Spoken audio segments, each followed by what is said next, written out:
Good morning and happy Tuesday.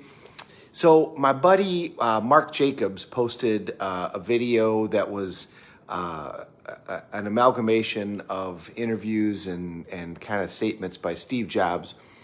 And I always love listening to Steve because I think he has just some really great wisdom to share, including the speech that he gave at the commencement at, I think it was Berkeley.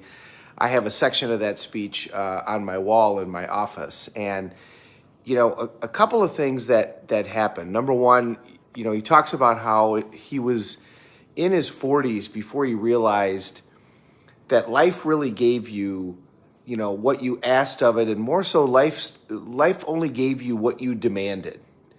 And that the people that ended up with significant successes, if that's what you want, that's really what they demanded out of life. And that's when he started having the idea of putting a dent in the universe. That was the phrase that he would use all the time. We're not just creating some machine. We're not just trying to make money.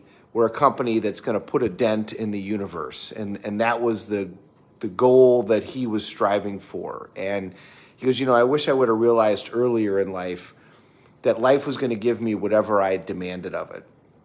The other thing that happened to Steve, and it's interesting how this happens to, a lot of people that achieve significant success have a time early on in their life where other people who are significantly successful become accessible to them.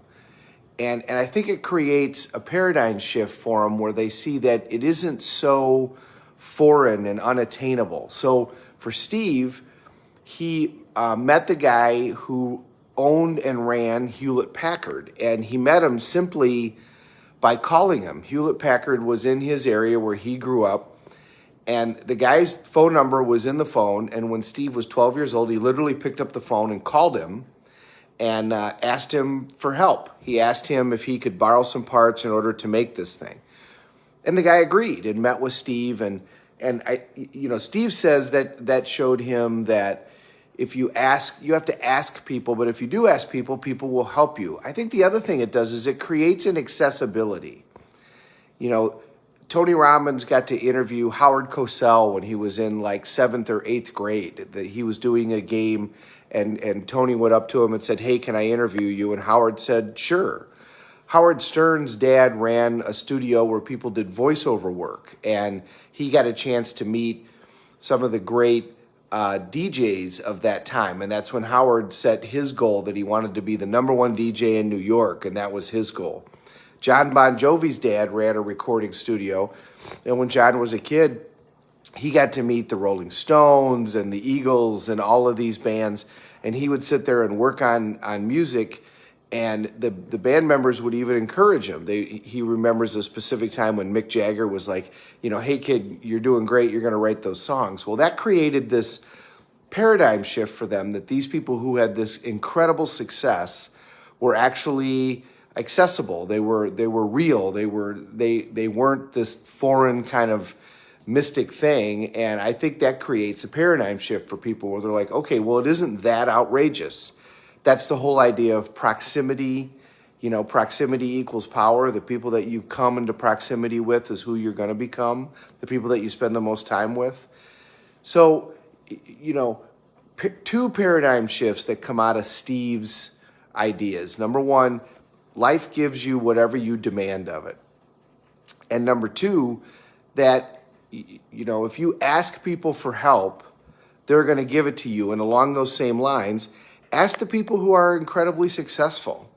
Because what all those people show is when they got around people who were significantly successful, those people encouraged them and said, yeah, you can do this. You can get this done. One of the things I noticed when, my daughter moved to Hollywood to become an actress is the overwhelming sentiment in her hometown was encouragement. Yeah, absolutely. We think you should try and do this. This is great that you have this goal at such a young age. But there wasn't this overwhelming belief that it could happen. When you got out there is an overwhelming belief that it can happen, because if you hang out in Hollywood, sooner or later you're going to meet somebody who is your barista, and the next thing you know, they're getting an Academy Award, because quite frankly, that's the way that it works. and that's because you're in proximity. So life gives what we demand, and get into proximity, and don't be afraid to ask people who are significantly successful to help you, because many times they will.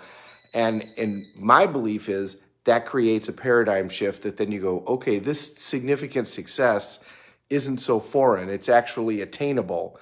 And now that creates a new belief in your mind that you can go get it. Have a great day, everybody. Thank you very much for watching.